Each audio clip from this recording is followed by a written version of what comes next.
Operation Confidence proudly presents America's Invisible Heroes radio talk show. Tune in weekly on Sundays, 2 to 3 p.m. Pacific Time, with your hosts, Consuelo Mackey, U.S. Army veteran and co-host Matt Davison, announcer Taylor Marcella, and Brooke Gadesi, U.S. Army veteran and entertainment segment host Charles Whitehead, Veterans and Legal segment host, attorney Danielle Sherrod, U.S. Army Veterans and Lifeline for Women Veterans segment host Martha Elena Varela, Veterans in Recovery host Anthony Akinpora, and U.S. Air Force veteran and Incarceration to Success segment host Kevin Lewandowski. For more information or to be a guest on our show, email info@operationconfidence.org.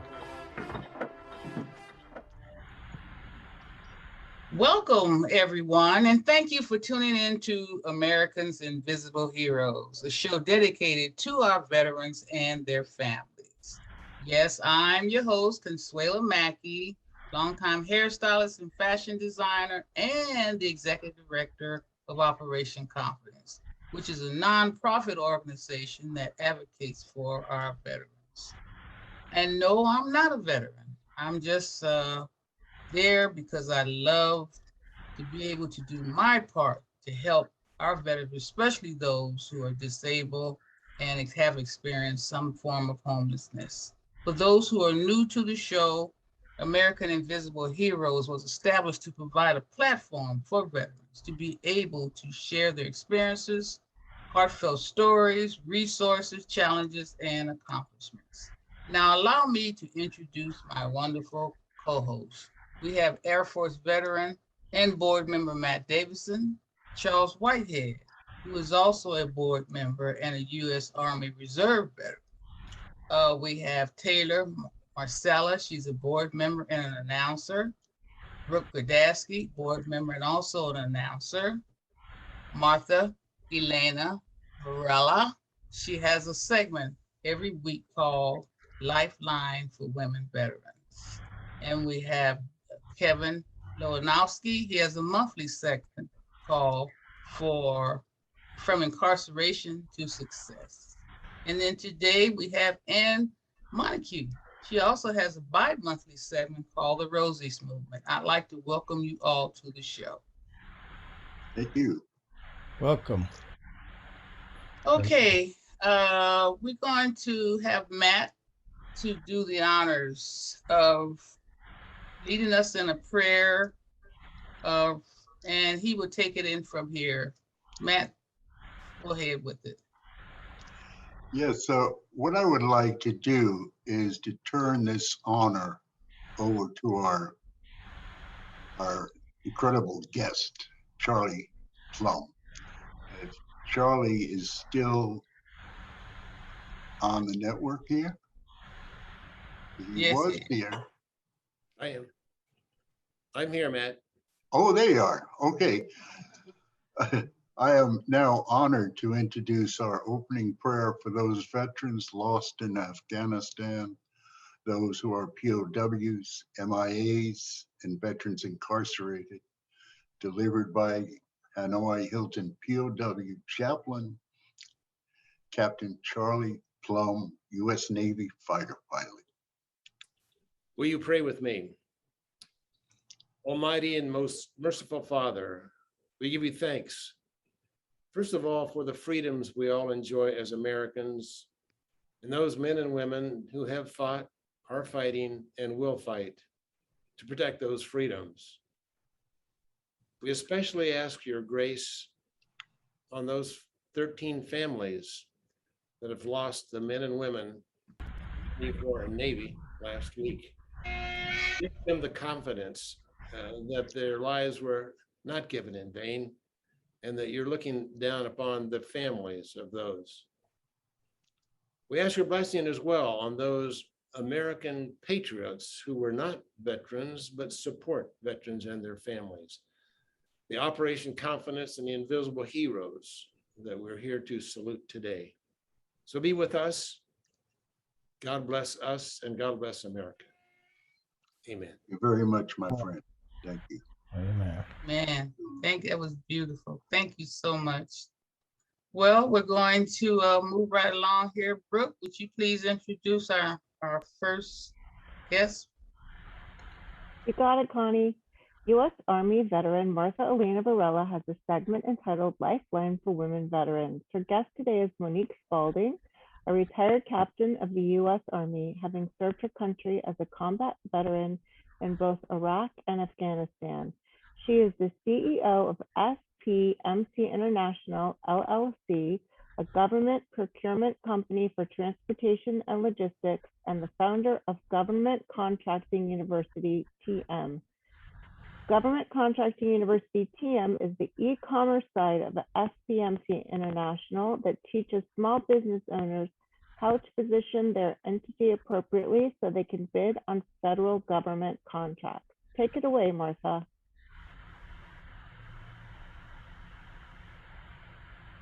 Thank you, Brooke. Yes, my guest today is actually a repeat guest. So those of you might remember Army Chaplain Monique Spalding. Welcome, Monique, for coming on board a second time, and just wanted to welcome Monique to just continue to share the wonderful work that she's doing in the veteran community, trying to just those veterans who are interested in becoming their own entrepreneurs or kind of open their own businesses. And so I'd like to welcome Monique. Monique, are you here?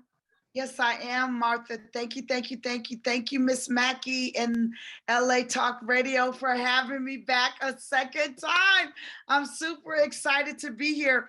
I do have to just correct one thing. I'm not an Army chaplain.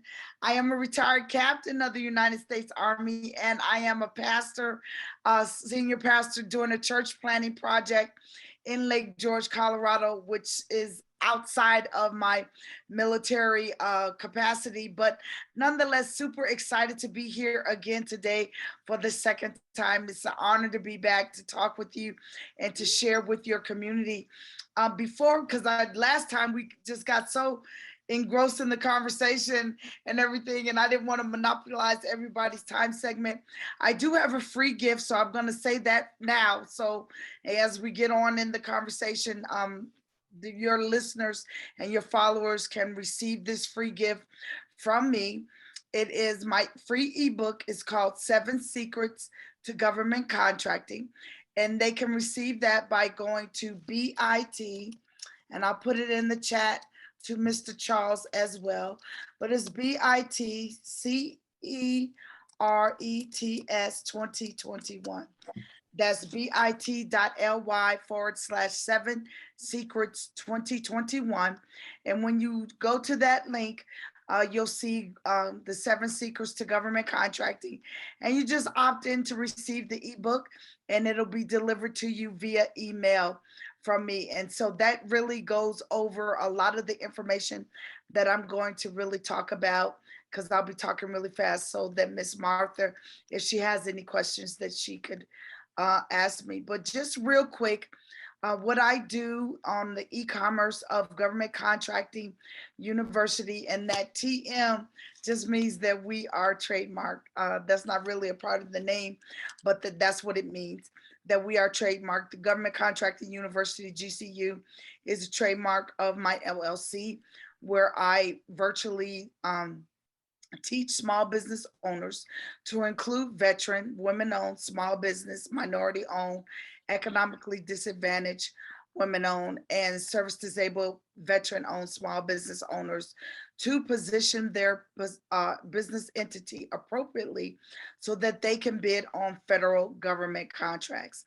And so with that being said, just a little crunching the numbers, there's approximately $500 billion.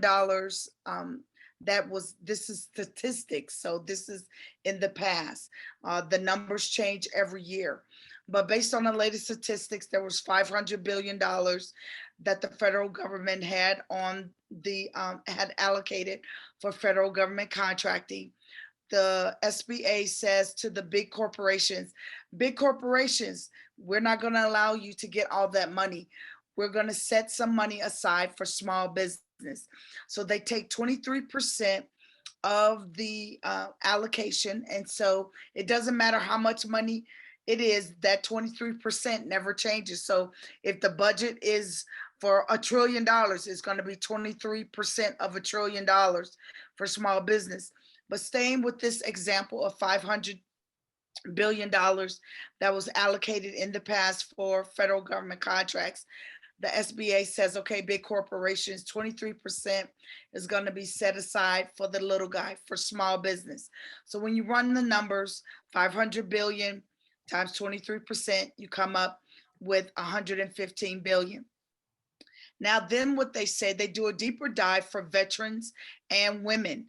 They say, okay, women, we understand that you are underrepresented in the federal government contracting space. We're going to take an additional 5% of that 115 billion, and we're going to set that aside for women-owned small business federal government contracting program. And when you run those numbers, you come up with approximately 5.7 billion.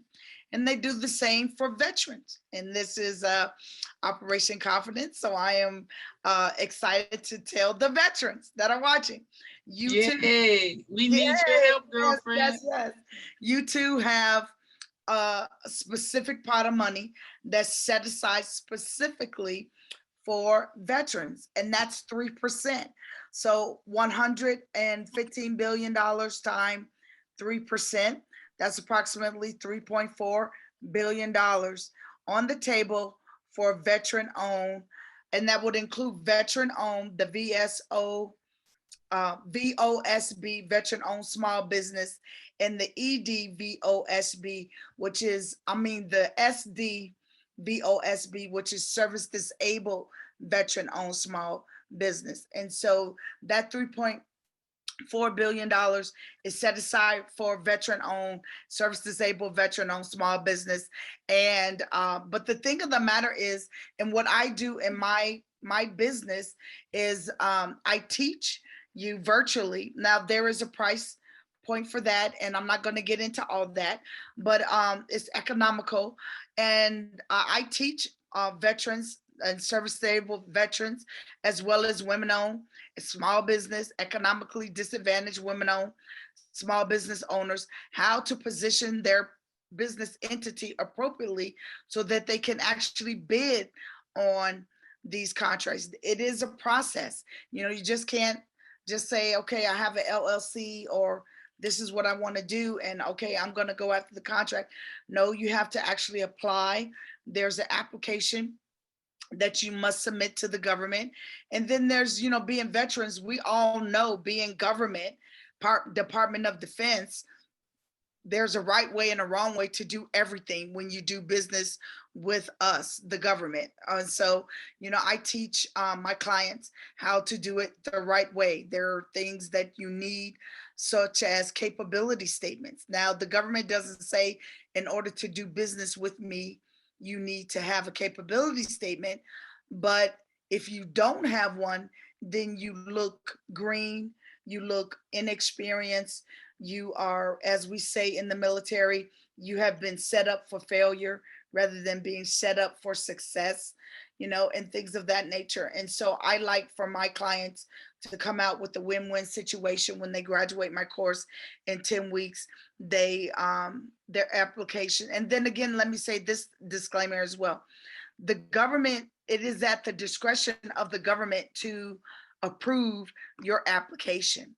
I cannot guarantee that the government is going to approve your application, because they actually do an investigation of your business. They investigate your EIN number with the IRS. They investigate your EIN number and your Duns and Bradstreet number with DMB, Duns and Bradstreet, and they investigate you. They investigate the addresses that you're putting in the system, all the answers that you're saying in the system. Now, I will say this, I have a very good success rate. Everyone that's come through my course, they have been accepted, but again, by the government, to do business with the government. And I hold your hand through that process. I take you in the group coaching training session virtually in Zoom, similar to this meeting that we're having here. And we go through the application. And so certain questions apply to certain clients.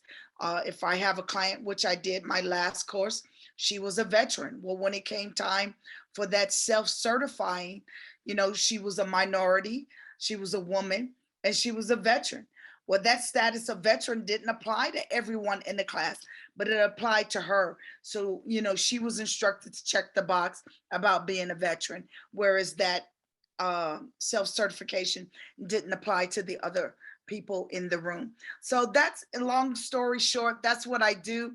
I know that Miss Mackey and Miss Martha have been adamant about me getting into some research about some grants with the Department of Labor that Operation Confidence could possibly reach out. Miss Mackey, I did inbox Miss Martha some research on the Department of Labor. Gave her the information. And so if you have any questions, because we are now Facebook friends and I'm super excited about too. that. I'm excited too. Yeah, so I can certainly inbox it to you as well, but I did hand that information off to my friend Ms. Martha, and I'm just super excited to be here. Oh, you're so precious. Thank you. Yes, Martha is extremely busy and I appreciate it, but yes, please back it up and send it to me as well. Yes, and ma'am. Girlfriend, I just want you to know this is our show now. We're Okay. not LA Talk Radio. It's only American Invisible Heroes. So, oh, okay. I'm sorry. No, you didn't know. We've come a long way, girlfriend. I had a question, Monique. I heard you say about the allotment of $1 billion to go to veteran-owned organizations. Is there an allotment set aside for non-veteran-owned operations as well? Well, the whole set aside for small business, Mr. Kevin, is 23% of the allocated budget. So that would be, if you're not a veteran, if you're not a woman or anything like that, then your piece of the pie is $115 billion. You can go after that all day long. What they do is the government recognizes that veterans as well as women are underrepresented in the federal government contracting space. And so they specifically take an additional percentage and say, okay, these contracts are going to be veteran owned. Sometimes a contract could come out where it's actually veteran owned, but women owned. So a male veteran may not be eligible to bid on that contract because it's double task, women owned veteran. And things of that nature. But if you are not a veteran, then you would go after the contracts that are just small business. Okay, thank you. You're welcome. Okay, well, thank you so much for that information. Martha, as always, you did it, girlfriend. Once again. Well, it's interesting to just continue to try to provide the resources for veterans, as we have heard, those that have lost their jobs, right, or their career track, those particularly who were in the medical field that may have gotten displaced during this whole pandemic, and just really trying to utilize the skills and gifts that they've developed being in the military to become their own bosses, the owners of their own companies, entrepreneurs. And so this is such an incredible resource that we know about. As Connie and I have been talking, also government contracts for housing and employment for veterans, as we're getting ready to move further in the direction of opening our bigger program. Monique is just a wealth of knowledge and information, and always willing to help us as we're looking. And again, for Kevin and others that have worked with veterans that are kind of looking to become their own business owners, this is just such a wonderful resource that we have to scream at the mountaintops and share with other veterans, because we just don't know. We do not, I never knew that there were specific, and again, Monique and I also went through a free veteran business course called Boots to Business, which is a free program offered through the SBA, the Veteran Business Administration office, and just to kind of help, if you are interested in becoming your own your own boss or the owner of your own company. That'll kind of take you from point A to point B to position yourself with your business plan, your idea, coming up with a name for your business. And Monique and I also took that. Uh-oh, somebody's dog. That's probably That's Kevin. Miss Bella. That's Miss Bella. Yeah. Oh, So, it's Miss so Dog. Monique and I also took that course as well. And just again, to continue to share, resources and knowledge and information from veteran to veteran. And that's what this is all about. So thank you, Monique, so much. We are going to be in contact with you. I know Connie's going to reach out to you about her niece in particular, who just opened her own trucking company.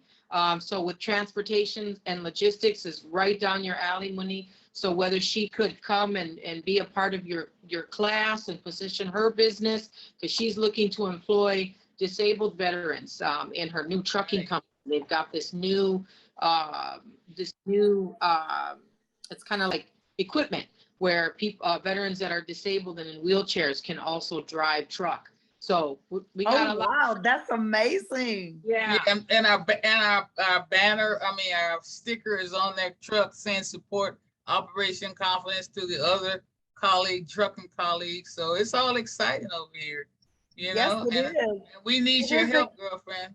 It is exciting. And this, Miss Mackey, and everyone here in the Zoom room, and just those of you who are watching, this is an exciting time in our government. And I know we are all just sickened and heartened at the loss of lives in Afghanistan. I've been watching that situation, and I served in Afghanistan. I was there on the ground in Bagram, Afghanistan, and I never was at Kabul, but Kabul is not that far away from Bagram. And so it's just like blowing my mind what's going on there on the ground. And so I am just listening to the news and just watching and praying. But outside of that, and we're talking about federal government contracting, this is an exciting time for the government because they are in their fourth quarter and their yearly spending trend does not change. Fourth quarter goes from July through September. It's July, August, September, those 3 months, because the government is on a fiscal year and their new year starts like October 1st. So they don't really operate like we operate on the calendar year. They're a little different. So when you get into their space, you kind of have to learn the way they do things. And so this is fourth quarter for them. And they are spending. I mean, contracts are just being out, we call it hitting the streets, just out on the streets. And they're trying to get rid of all this money because they want to receive a new pot of money come October 1st. Then when October 1st comes around, they're like, Happy New Year, we got a new pot of money. Let's spend. And then October, November, December, they're in a spending frenzy because it's first quarter. Second quarter, they're still spending, but maybe not as much. Third quarter, they slow down real big because they want to make sure they have enough money to make it to the end of the year. Then when July hits, boom, it's fourth quarter. Then they start spending again. And that cycle goes, that's how that goes. That's just their trend of how they do business. But this is a good time to get in the game. If you are interested, feel free to reach out to Miss Martha or Miss Mackey. They know how to get in contact with me. And I would be more than happy to help anyone, especially a veteran, to get in the space. And then not only that, as a veteran, you need to know that you have skills. The government wants to do business with you. I mean, literally, they want to do business with you because you know how we operate. You're a veteran. You are part of the Department of Defense. I mean, they are screaming all day long to do business with veterans. But again, you have to go through a process. You have to be set up appropriately. And, there's a process, just, for us veterans. And, I'm not trying to disclose any HIPAA violations or whatever, but going through your compensation and pension exam, that was a process to get your disability with the VA. That was a process. Nobody just knocked on your door, gave you a check. You had to go through a process. So the same Right. goes with the federal government. You know, you have to go through a certain process, but if you're willing to step out and take the challenge and go through the hoops and do what you need to do, you could definitely go after this money. And the contracts are very lucrative. And if I could just close with this, the VA currently has a contract for wigs, like lady wig bosses. Like if you're a lady wig boss and you design wigs, you know, it blew my mind when I found out about that the Veterans Administration has a contract for that, but they don't call it wigs. So you may be eligible to do something, but the government may just have a different name for it. For instance, Hold on just a minute. Go ahead. We got to move on to our next guest, but what Okay. are you telling me about wigs? I don't understand that one. I mean, because that's my profession, is in the hair and cosmetology and fashion wear. I can't get into that right now. We'll talk about it later, but I could not figure out how the government and wigs got together. Is that for medical purposes or what? They call it, Miss Mackey, real quick, because I do know you have to have other We guests. have other guests, yes. And I want to be respectful. The government calls it prosthetics. They don't call it wigs. Yeah, well, that I understand. I have an extensive track record. We'll talk about that extensively. But I thank you so much for that information. You have no idea. Yeah. Thank you, Monique. Thank you. It is so amazing. And always please come back on the show. You have a wealth of information that our veterans need, okay? And the next time you come back, don't forget to tell us how you met your husband. Oh, I'm single, sir. Oh, okay. My bad. Wrong person. Single, running. I tell you. That's the wrong person. Duh. I see now. That's why I'm quiet over here. I tell you, the only husband I have is the Lord Jesus Christ. He married me and I'm going on. All right. There you go. Okay, there you go. Thank you so much. Taylor, can we move on to our next guest? Sure, Connie. Anne Montague, a Rosie's daughter, has a bi-monthly segment entitled The Rosie's Movement. Some of her first memories are about the Homefront war effort, saving Greece and taking it to the store to be used in the war effort, their large victory garden, and her mother going to work in the mornings, feeling well, but coming back dizzy from inspecting lenses at what they called the war factory. Rosies are the surviving women who worked on the home front for the war effort during World War II. We encourage people to find them, learn what they did then, and get Americans to work with them now, though they are above 90, to do projects that leave a lasting record of their legacy. Each Rosie is different, and each story has the human touch. And when you put their stories together about what they did during the war, their legacy is more than one story. Thus, their legacy is to do today what they did in World War II, which is to pull together to the highest quality work to keep and use our freedom. Take it away, Anne. You muted, Anne. Anne, you muted. You muted. There you go. I'm so sorry. I was so fascinated by what she was saying about me, and I guess I say maybe I don't have anything more to say. Actually, folks, this ties to veterans in so many different ways. And I think that we all need to start thinking about how we can pull together as a nation, no matter what our interest and our perspectives. So one of the things that's happened with the 13 years of work I've done to find and get to know and actually do work with Rosie the Riveters is that the people who get involved with any project, it could be singing an already written song, it could be creating a new song, it could certainly be creating parks, naming highways. We've done all of that. We've done 18 separate projects. And when the people get involved, they begin to kind of, if you will, own the American Rosie movement. So for the first 12 years or so, we actually just found the women and tried to do projects that could be replicated almost any place. And always we tried to involve veterans, or we did involve veterans as participants.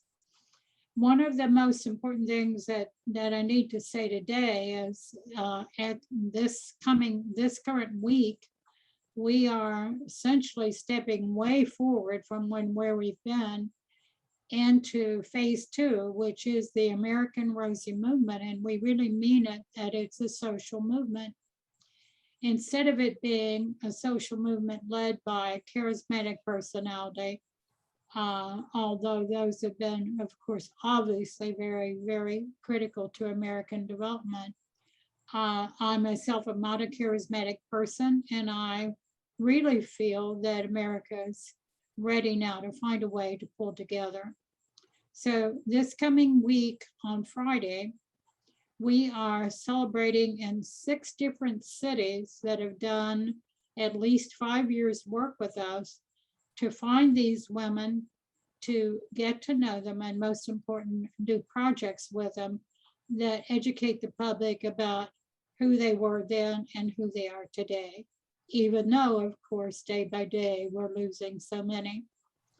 But the cities that we will be celebrating on Friday are Washington, D.C., and we will have the mayor there, the ambassador of the Netherlands, a very wonderful co-host or host of a old-time radio program on WMU, who does lots of history that has to do with the war.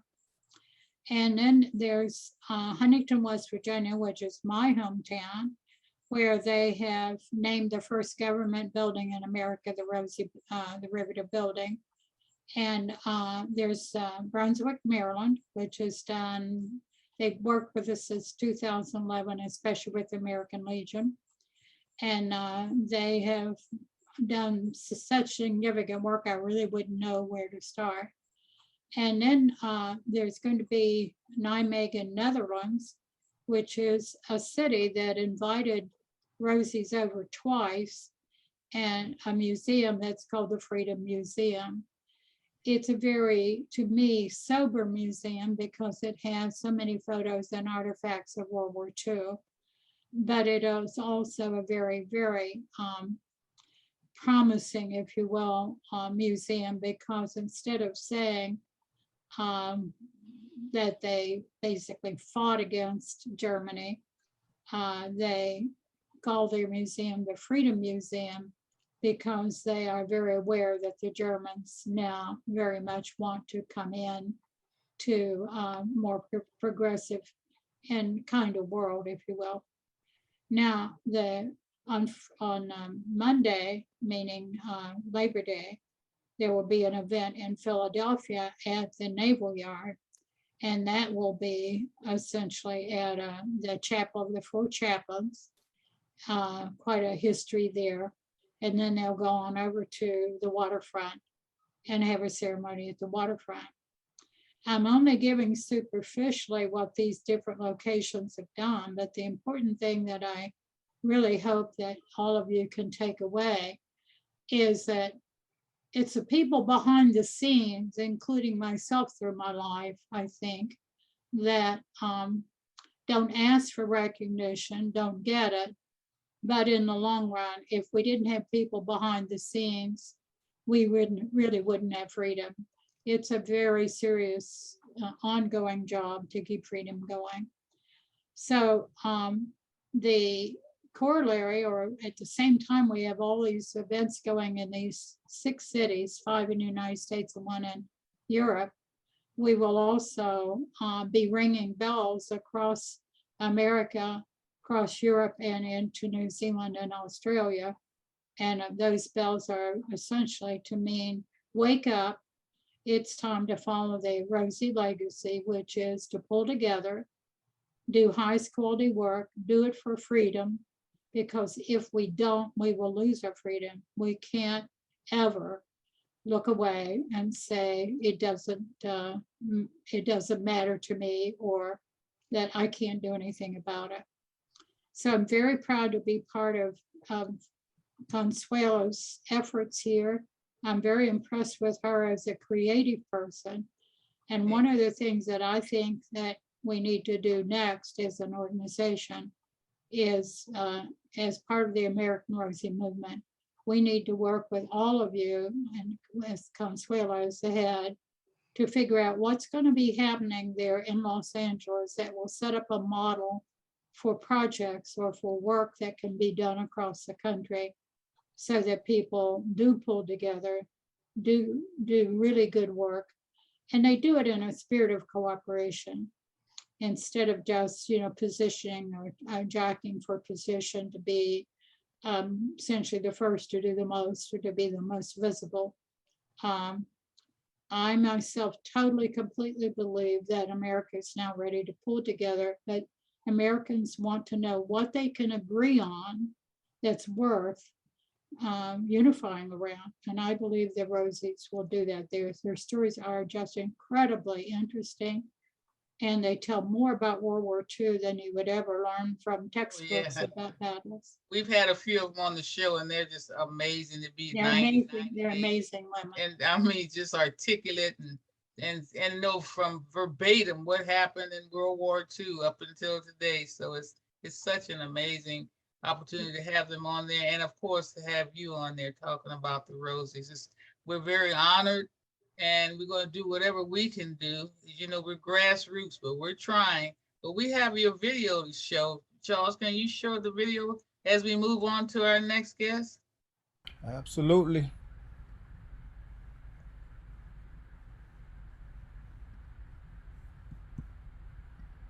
I am Buddy Canute, a former Rosie the Riveter. I riveted P-40 pursuit planes during World War II. We did our part back then. Now, can you step up and help the Rosies pull America together again? Please call 304-776-4743. That is 304-776-4743. Wow, thank you so much. Thank you, Ann. God bless you. And we're going to help. God bless you, really. On this end. We are on to something very important here that doesn't have to do with status or money or whatever. No, we're going to touch American hearts. That's and we're going to get people to work together. There you go, for sure. All right. Thank you so much, Kevin. It's on you, my friend. You're muted. All right. Hello, everybody. Hi, Consuela. Hi, honey. Hi, SC. Hi, everybody. My name is Kevin Lewandowski, and I do have a segment from Incarceration to Success, and I'm also a board member of Operation Confidence. And today my guest is the Reverend Dr. S.T. Williams, Senior Pastor. He was anointed with a calling to preach God's word and love of Jesus from the time he was in the second grade. Pastor S.T. Williams Jr. has since served the Lord wherever his life's work led him. He has preached Christ crucified across 5 countries in humble huts, the U.S. Pentagon, aboard U.S. naval aircraft carriers, inside mega churches, besides the beds of infirmed, and across the dinner table of his congregants.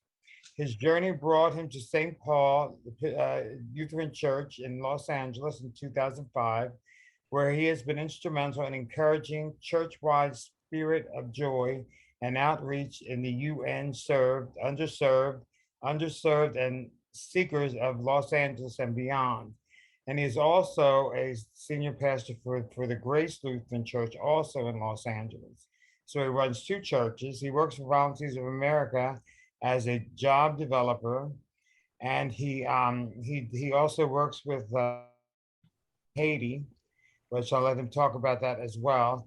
So he does an awful lot, running two churches, working a full-time job, and running missions in Haiti, and who knows what else he does, but I don't know how he keeps up with it. So here is my friend, I call him my friend, S.T. Williams. Thank you, Operation Confidence, for inviting me to be here. Thank you, Kevin, for inviting me. Kevin has asked me several times to be on the show, and we finally found a time that actually fits. Thank you, Ms. Mackey, for allowing me to be on your show. It seems like it'd be a very interesting show. It sounds like you got the Holy Spirit giving you some creative ideas and reaching out and supporting our veteran community. So thank you for that. My pleasure. I think the biggest thing is to kind of share, here we are in 2020, what I'm doing. Kevin found out some of the things I'm doing after we were working together, Volunteers of America. I spent 23 years in the United States Navy as a chaplain, and it was a great experience for me. But at the same time, I was also still serving local parishes in the community in which I was serving in the Navy as a chaplain. And so one of the things I decided to do in 2012 was retire from my role in the Navy as a chaplain and be able to put my resources to work in the local community in Los Angeles, being able to support our veteran population however I could. And so immediately I retired in January, and by April I was working full-time as a clinical therapist for the West Los Angeles Veterans Administration in the domiciliary, where we were working with our homeless veterans and also veterans who are suffering from substance addiction and mental health issues from their PTSD. And worked a long time there, worked about 7 years with that population, about 300 bed facility there in the West LA campus, to be to help our veterans who are those who are just coming home or those who continue to suffer with their PTSD issues or with their homelessness issues. And that was a great experience for me. And then I found out that Volunteers of America actually is able to provide housing and job development for our veterans. And so I decided to switch gears a couple of years ago and start working with Volunteers of America and assisting our veterans with job training, employment, and also assisting them with finding housing, getting them off the street. And I'm very happy with the fact that Volunteers of America has the grants that they have, the HVRP grants, Homeless Veteran Reentry Program grants, to be able to help our veteran population not be concerned about where I'm going to lay my head at night, actually have a home, and also assist them in getting some training so that they can get back into the workforce if they desire to. And so it's been my privilege to work with Volunteers of America the last couple of years doing that as well. Kevin also mentioned that I pastor a couple of churches, but the churches I pastor are the kind of congregation understand my heart for the veteran population. And so St. Paul Lutheran Church is a historical congregation here in West Adams.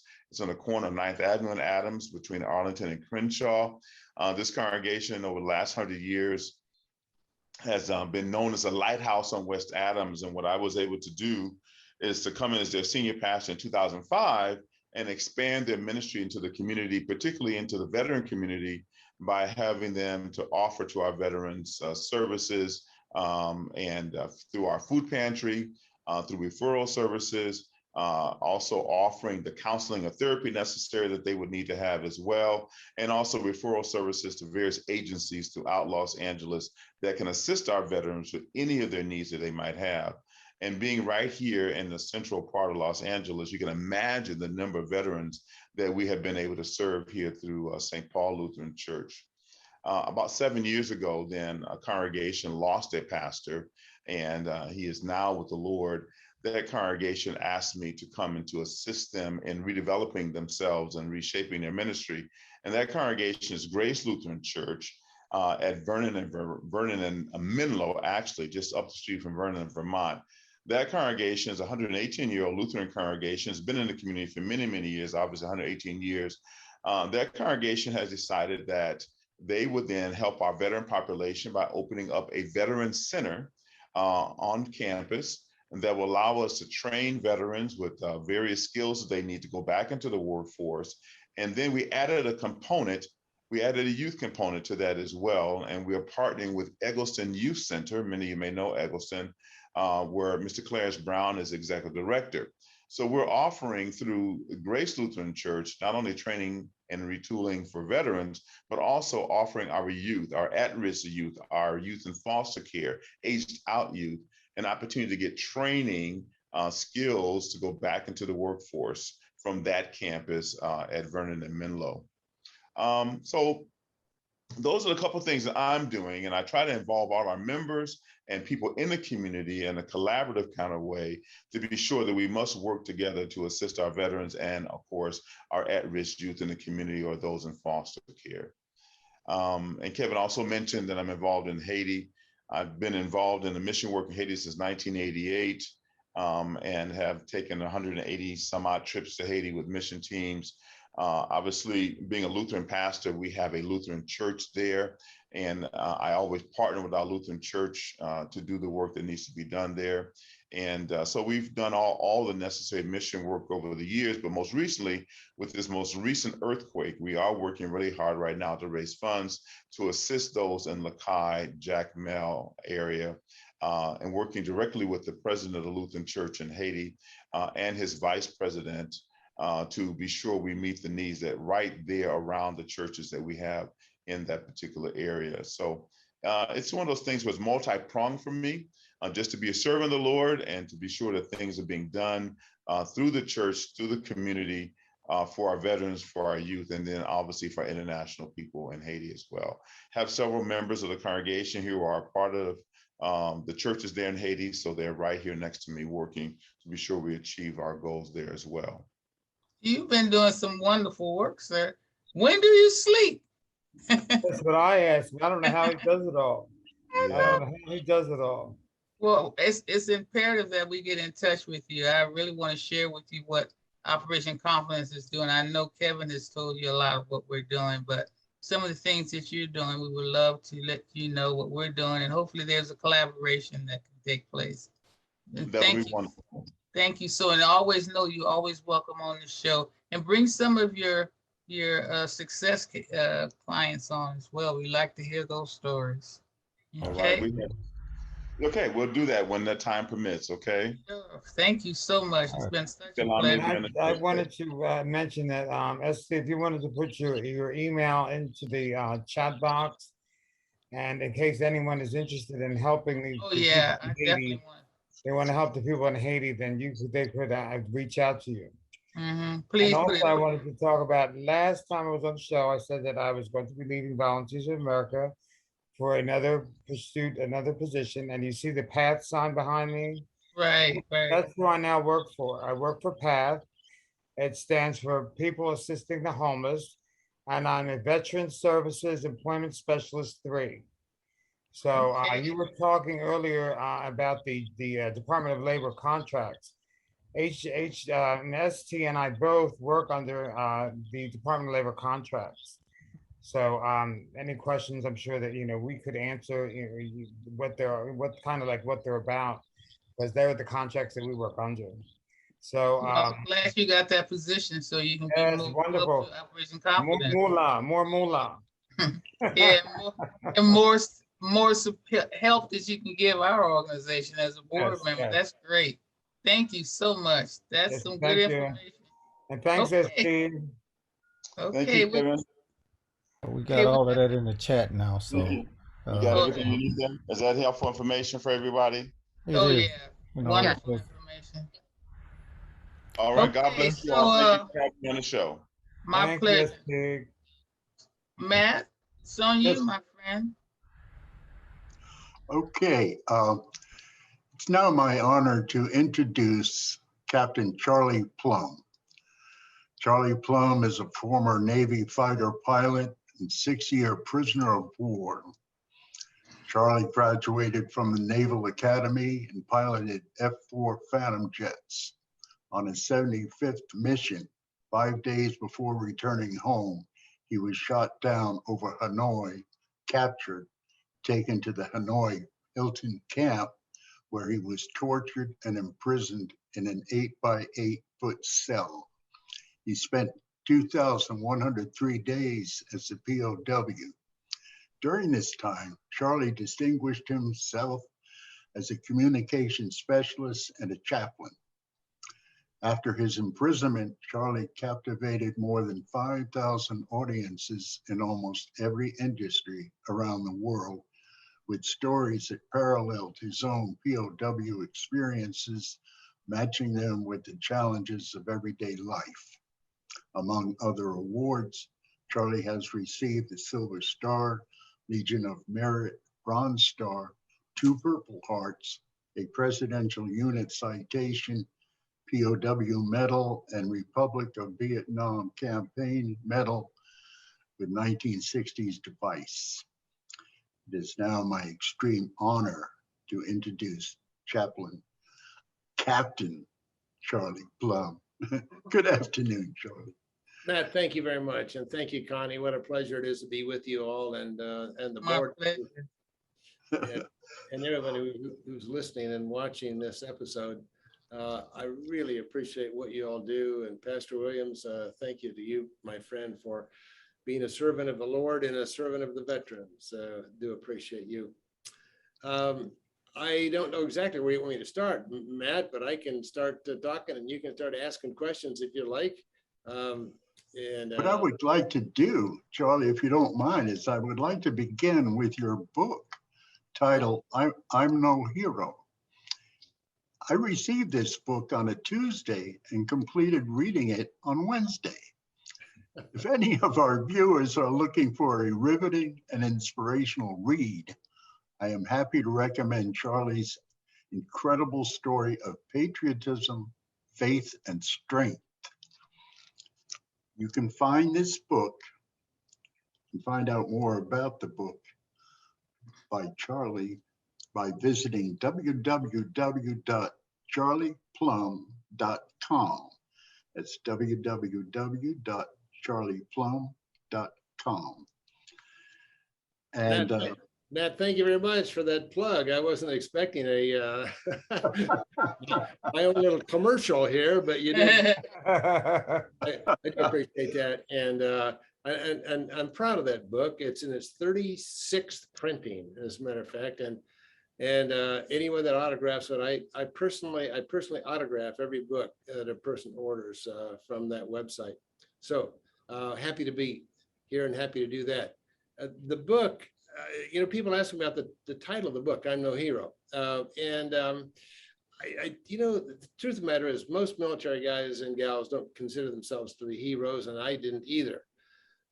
When I came home from Vietnam in 1973, there was so much pent up division and anger about the war. And so many veterans, and probably many veterans that are watching and listening to this, came home and were not appreciated. They were spat upon and called nasty names, and that was all over. When I came home to ticker tape parades, and they considered that I was a hero, primarily because it was sort of the last chapter of the war in Vietnam. And so they needed, and the president at the time, Nixon, needed something to be positive about. So the positive part was my coming home. And so I was treated like a hero. And in fact, I start the book out by talking about throwing the first ball out at the stadium in Kansas City, my hometown, for the Kansas City Royals.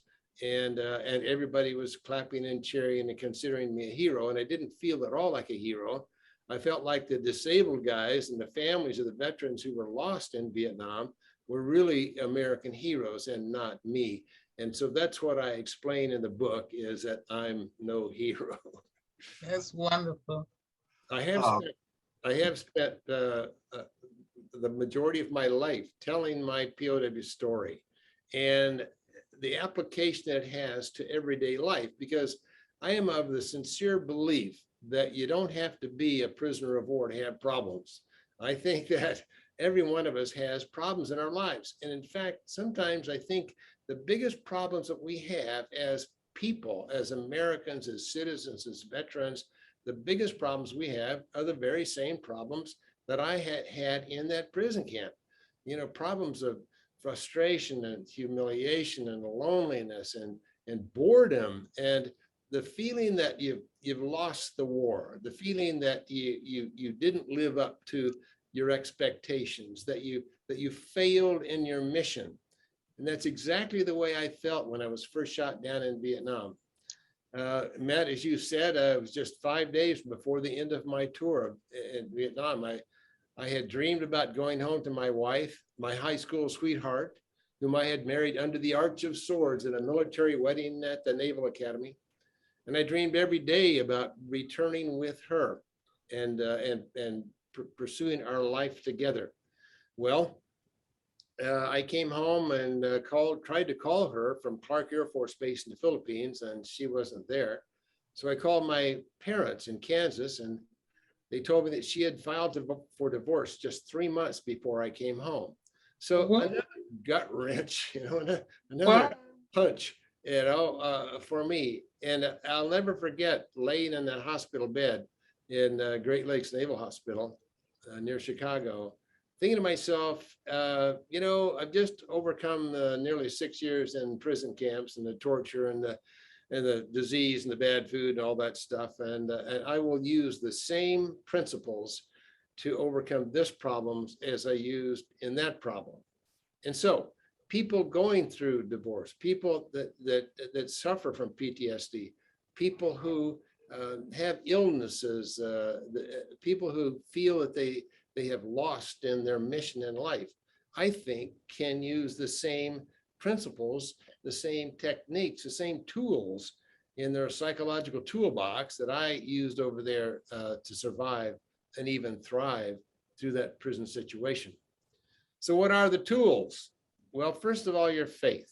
I am not here to preach to anyone. I did serve as a chaplain, although I was not ordained. I served as a chaplain in a prison camp because of an organization called Officers Christian Union that I was trained to lead services, but never ordained. But they called me Chaplain Charlie anyway, and so I think faith, a religious faith, of course, faith in the flag, faith in a country, faith in your fellow person, faith in yourself, Right. that you are, in fact, an image of God. That's what we all are. And he didn't make many mistakes. And so, so that's the first thing, faith, that I think that you have to overcome the challenges you face. I believe a lot in trust. I think that if you can trust the people around you, if you can trust your spouse, if you can trust yourself, then that kind of trust builds a foundation that you can get nowhere else. It's just that, you know, that self-confidence that allows you to overcome these kinds of problems. Self-discipline is another thing, and sometimes that hurts. You know, people. In fact, I went out for my bike ride this morning. It's 84 degrees. I'm out there on my bicycle. It's a mountain bike. I'm on these mountain trails. I'm sweating like crazy, but I think that's what it takes in order to endure, to overcome problems, is you have to have that self-discipline that keeps you going, that gets you up every morning and saying, you know, some people get up and they say, thank the Lord, it's morning, and that's kind of the way I try to live. Right. So faith and trust, confidence in your fellow man. These are things I think that really allow all of us to overcome the problems that we face. I've got a lot of stories to tell, Matt, but I don't want to go over time, and I want to talk about what you want to talk about. In that you've read my book, you know my story. I have one question, and then I want to turn it over to the rest of the team for the questions that they may have. But my question is, you spoke about an encounter with a sailor who packed your parachute and how we were all parachute packers. And I think that's a good story to share with our listeners. I believe that Operation Confidence and the invisible heroes that I'm talking to right now can appreciate this story. Several years after I came home from Vietnam, I was in a restaurant in Kansas City, and we were going to a play in the theater. About 2 tables over, a guy kept looking at me, and I caught this guy's glance, but I didn't recognize him. Well, he stood up about halfway into our meal, walked over to me, pointed in a finger in my face, and with a very stern look on his face, he said, "You're Captain Plum." I said, "Yes, sir. I'm Captain Plum." He pointed at me again. He said, "You flew jet fighters in Vietnam. You're a fighter pilot. Part of that Top Gun outfit in Miramar, California. You were on the aircraft carrier Kitty Hawk. You were shot down. You parachuted in enemy hands. You spent 6 years as a prisoner of war." My goodness. I was dumbfounded, this guy that knew my history. And I looked up at this guy and I said, "How in the world did you know all that?" And he finally broke into a smile and he said, "Because I packed your parachute." Wow. Yeah, well, I was speechless, staggered to my feet. I reached out a very grateful hand of thanks, but I couldn't say anything. He came up with just the proper words. He grabbed my hand, he pumped my arm, and he said, "I guess it worked." Wow. That's amazing. Well, that night I felt a little guilty, that night as I put my head on my pillow. I didn't sleep very well because I thought to myself, how many times on the passageway of that aircraft carrier I probably bumped into that guy, or maybe on Liberty Call I saw him, but I didn't say howdy, how are you, thanks, anything else. After all, I'm a fighter pilot, right? And he's a sailor. He's in the bowels of this aircraft carrier at a long wooden table, weaving the shrouds and folding the silks of these parachutes, just doing his job 8, 10, 12 hours a day until mine came along and he saved my life. Well, the metaphor here, I believe, is that each of us in our lives have to be parachute packers. We have to serve without asking anything in return. We have to give of ourselves, okay? See, this parachute packing is not, it's not a trade. It's not, I'm gonna do this for you if you do that for me. That's not it. Parachute packing is unconditional. It's free. And in fact, if it's perfect parachute packing, it's anonymous. It's when you help out people that absolutely can do you no help at all. That's the beauty of parachute packing. So that's the metaphor, and that's the story, Matt. Oh, that's so wonderful. Such a touching story and touching metaphor as well. Can I interject just a minute here, Connie? The reason our organization is called Thanks, Plain and Simple is just exactly that. Wow. All the people who come together, and we can thank one another, but sometimes we don't even know one another. But we give thanks that there is a whole society here that's based on freedom. And one way or another, we are going to rise above the individualism and the blaming and so forth, the jockeying for position. So that's exactly why our organization is called Thanks, Plain and Simple. I so appreciate your story. Thank you. That's beautiful. So I know you're a busy person, sir, but you have to come back and share some more of your stories and some of the adventures you've gone on, because it's heart touching what you've experienced and what you're doing today. We want more. Connie, thank you. I actually, of course, I'm on the speaking circuit and have about 8 hours of material committed to memory. So you just really much. That's wonderful. That's good because people need to hear these kind of stories. That's right. Thank you, Kevin. So they can appreciate the hassles and the problems and the things that these vets go through when they're POWs, So thank you for the story, sir. That's amazing. Tell me something. Since you put your personal business out there, did you ever get remarried? Oh, I did. As a matter of fact, thanks for asking. I married a wonderful lady. We have 4 kids and 4 grandchildren. Oh, wonderful. Live a very, very happy life. And so, Oh, see how precious. See, that wasn't the right person for you anyway. yeah, The well, first one. it's interesting that you should say that, because I can't imagine being happier than I am today. Oh, I'm see, not the only one with this story. Matt knows my friend John Furr. In fact, that's sort of how we connected. John and I were in the same prison camp for a long time. Of the 591 men who came home from that camp, we have produced 17 generals and 7 admirals in the military. Most of us retired as senior grade military officers. We went back to flying airplanes and commanding fleets all over the world. We have doctors and lawyers and preachers and teachers.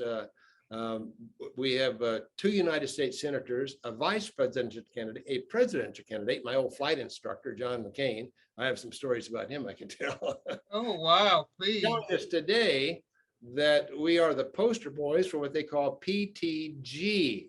It's not PTSD, it's PTG, post-traumatic growth. The whole idea that you can go through a trauma in your life, a stressful situation, and come out better than when you went in. And that's Wow. what they're telling you about the Vietnam prisoners of war. Really? Now you see, we just learned something.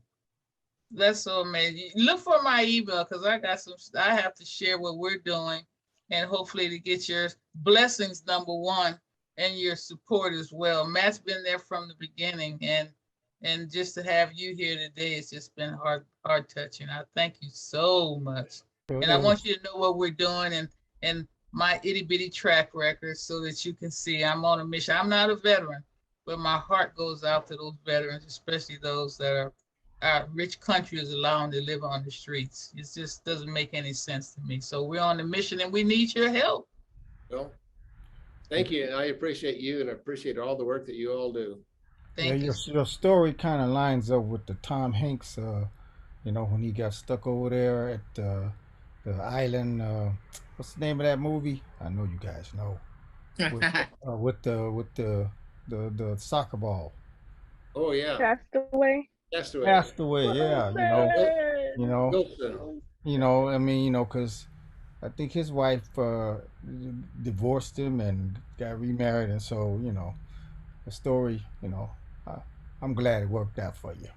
Yeah, that's wonderful.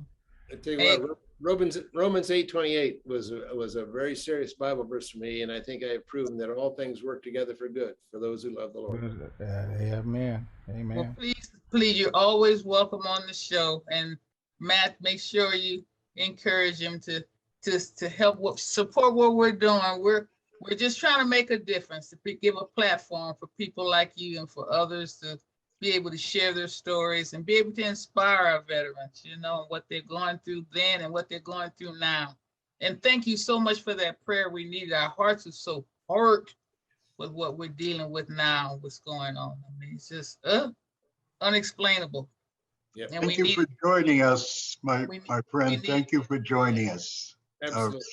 It's an honor to have you. Thank you. Yes, it is. And again, thanks for the prayer. God bless you. Keep up the good work. Thank you. Okay, we're going to move on. Charles, do you have some hot news? Hot news. It's like the sun with a little hot sauce on it. It's just hot and flavorful. Okay. Today's hot news. For thousands of seriously wounded veterans in Afghanistan and Iraq, the struggle to overcome the challenges in their lives caused by the injuries and illnesses they sustain in combat is one that must be endured every day. The Coalition to Salute America's Heroes was established to ensure that in return for the sacrifices they made for us, these wounded veterans and their families receive all of the support needed to restore their hope and rebuild their lives.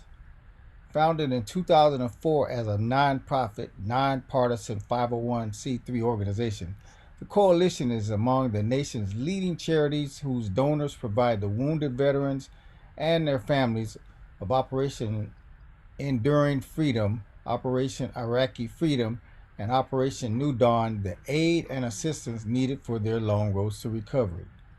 You can download a copy of the Coalition's Quick Facts 2020 program brochure or visit the Financial Highlights page.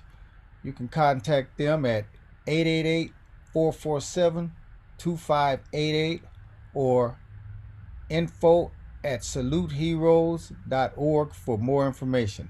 Again, that's 888-447-2588 or info@salute.org. And Coalition to Salute American Hero is a 501c3 nonprofit. EIN 52-1351773. And one more thing I want to include in my hot news is next week I'm going to be rappelling off of the 14th floor, and I thought I'd throw that in there again. It's a fundraiser for the PVA, and that is hot news.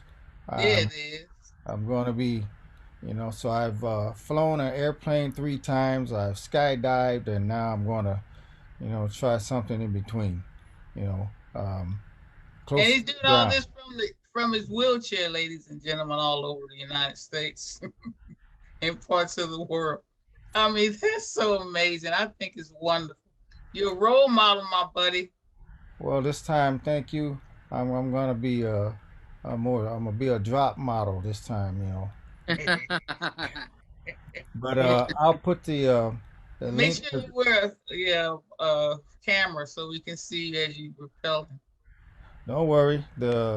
I've gotten in touch with the local news, and they're gonna come out with their crew on Friday and Saturday.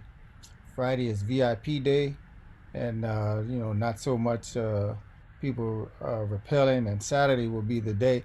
And my band will be there, and we will be playing, and I'll be emceeing and playing. I have a new jingle I made for them. Hopefully they like it, and that's it. That's the hot news for today. You won't be screaming when you're going down there. I'm not screaming nothing. In case you don't know, I had 2 accidents in my life, 2 serious. The first one almost killed me. That was in 1982, coming home from AIT from my basic training and schooling. I was in an accident with a head-on collision with a drunk driver. Wow. And my second accident, I went over a 150-foot cliff in a car, and it was bad brakes. And like I say, I'm still here, so I'm blessed, very blessed. And that's right. So you can jump off anything, and you skydive in the chair, right? Yes, and so I've been through. You have to have that video on one time too. That was amazing. Are you gonna video? Yeah, he has a video of him skydiving. It's on Facebook. Of this new one coming up. Oh yeah, he will. Yeah, well, there'll be a video. Absolutely. That's gonna be something. Okay.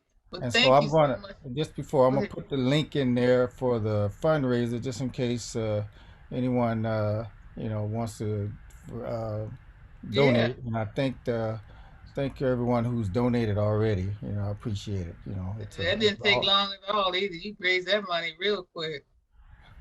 Yeah, so I'm a little short of my goal, which is $2,000, and I think I'm about $60 short of that so far. But you'll get that. That's no problem. You'll get it. All right, I got on some of that. All righty, thank you. See there, you raised it already. All right now. All right, Brooke, it's on you, girlfriend. I was muted myself. Yeah, you did. I thought we were going to Taylor. Sorry. No, it's time for you. Oh, my bad. Okay. Yeah, first I have of all, no excuse. Well, What's first that? I want to say we're so happy to have you back. We missed you. I know. I missed you guys. And Brooke I have was to... away for her most amazing, my favorite word, wedding with her son. Oh, she shared pictures. It was so precious. Oh, yeah. Thank you. It was a beautiful day. God, it was gorgeous. And she looked like a model. See how so studious she looks there? She was a model. She looked gorgeous. And we're so proud of you. Thank And you know, before you do your segment, tell us about the your son and his friends is going to come on the show hopefully soon. Oh yeah, so my son has a friend who served in Afghanistan. He's in his late 20s and was there for a few years. He was in the Marines. So I spoke to him at the wedding, and he's going to come on as a guest on our show and talk about his experience there serving, and maybe bring some of his friends and talk about what it was like for him when he came back. So stay tuned for updates on that one. For sure. Okay, so moving right along. Moving along, we're going to talk about Zoom Bingo. America's Invisible Heroes is proud to announce a monthly Zoom Bingo as a fundraiser for Operation Confidence. Each player will receive a player's card.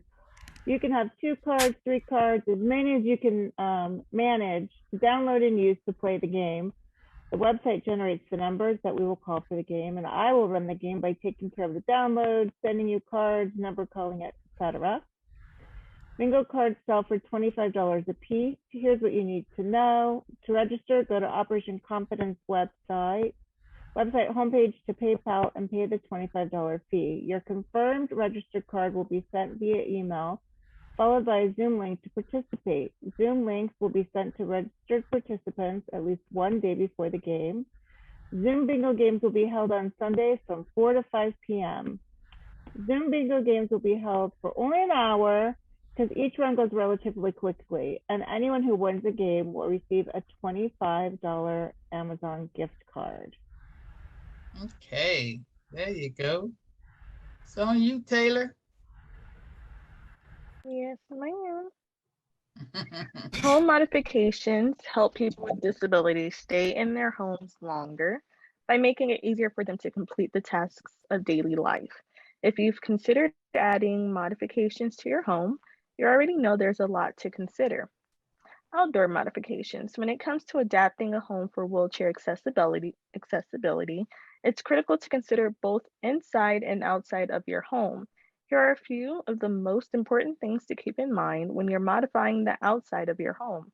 The garage door opening height should have a minimum of 9 feet open vertical clearance from the finished floor to accommodate raised top wheelchair accessible vans. For the parking spaces, handicap parking spaces should be at least 12 by 6 feet wide and have at least 48-inch of clearance on one side of the loading and unloading wheelchairs. The walkways and ramps. The walkways between your front door and parking area garage should be 48 inches wide. All ramps should rise no more than 1 inch per foot. All ramps must be at least 36 inches wide for wheelchair accessibility. All ramps longer than 30 feet must have a middle landing for resting and maneuvering wheelchairs. And all ramps and porches must have secure handrails. For the doorbells and mailboxes, the doorbell should be chair height, which is 48 inches. The doorbell should be loud enough to be heard throughout your home. Install LED flashing lights in addition to doorbells for those who are hearing impaired, and the mailbox or mail slot should be chair height. Brooke? May I say something to that before we move on? When you do the tiny houses things or whatever, be sure, I don't know if people are going to be in wheelchairs at all, but Will we? If you do, have someone in a wheelchair please consult with you, because I've seen people who built places and the doors open inside and so you can't get in. I've seen this at professional businesses, and I've also seen businesses with handicapped parking spaces. It's a blue space, but it's the same size as the other spaces.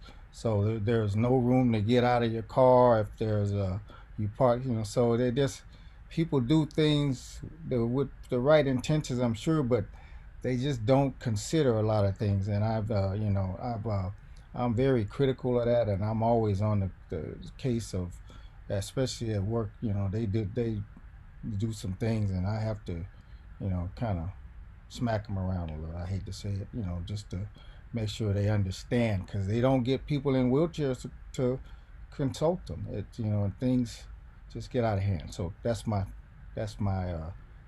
hot Well, side I news. don't know how you got a lapse of memory from me being a former commissioner on disabilities for the city of Los Angeles and also an inspector for buildings that are not accessible. So I would have someone there in a wheelchair, including you on that team. So no worries. It would be totally involved with individuals in wheelchairs and make sure we have the right openings. But thank you All anyway. righty. And you had a lapse of memory, that kid. I'll Oh, I forgive didn't you. have a lapse of memory. I just want to throw that out there for our listeners. That was the listeners. Okay, I'll forgive you. Yeah, we know you know. It just Okay. All right, wonderful. Well, we're winding down now. And Brooke, I'm gonna let you do the last bit. I'm gonna close it and we're gonna say thank you to everybody. We'll have the PVA video and say bye-bye for next week. Before we close, I'd like to remind our listeners about our amazing advertisement rates. We have 20-second and 30-second advertisement spots available. Please email info@operationconfidence.org for more information and visit Operation Confidence's website at www.operationconfidence.org resource page for some amazing resources. The email address again is info@operationconfidence.org. Also, check out our online store on our website. All items sold, such as t-shirts and sportswear, 100% goes directly to Operation Confidence Housing Workforce Development Building Fund. Lastly, I'd like to inform our viewers about Amazon Smile. When making your next purchase on Amazon, please go to Amazon Smile and type in Operation Confidence in the Choose Your Organization donation box. Amazon will make a small donation to Operation Confidence. Okay, we want to thank everyone for tuning in today. And we always want our listeners to know that the reason for our show is to raise awareness about the urgent need for our veterans to be in stable housing with a wide range of supportive services. So if you want to get involved with our grassroots efforts, please send us an email at info@operationconfidence.org. That's info@operationconfidence.org. And we thank you so much. Oh, and by the way, don't forget to visit our website for resources. We have tons of fabulous resources. And that's at www.operationconfidence.org. Thank you so much. Charles, you want to end it with our PVA video, and then we're going to say goodbye, everyone. We're so happy to have had you be on the show today. We had some fabulous guests. yes, and I'm going to again include the Rosie video, because I think that's very important that we keep that in our thoughts. Yes, please do. All right, let's see.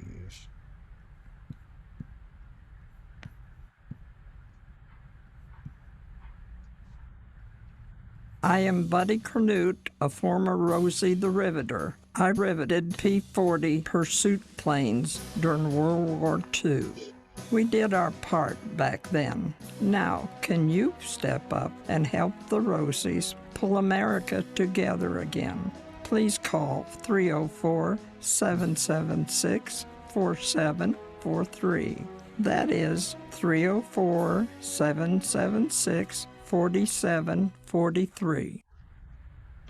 Okay, here we go. We're going to end it now. Charles, can you sign this out, please? Long Beach, PVA, California, chapter USA.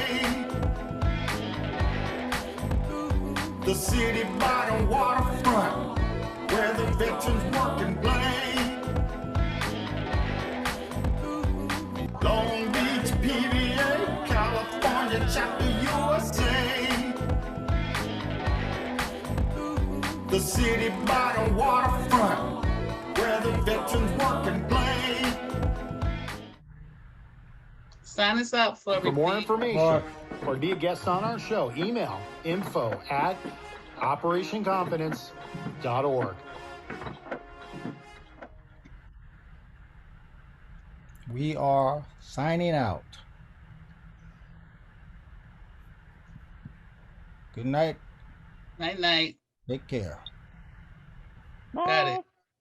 Bye. And Bye, everyone. bye-bye. Bye. Back. Bye-bye.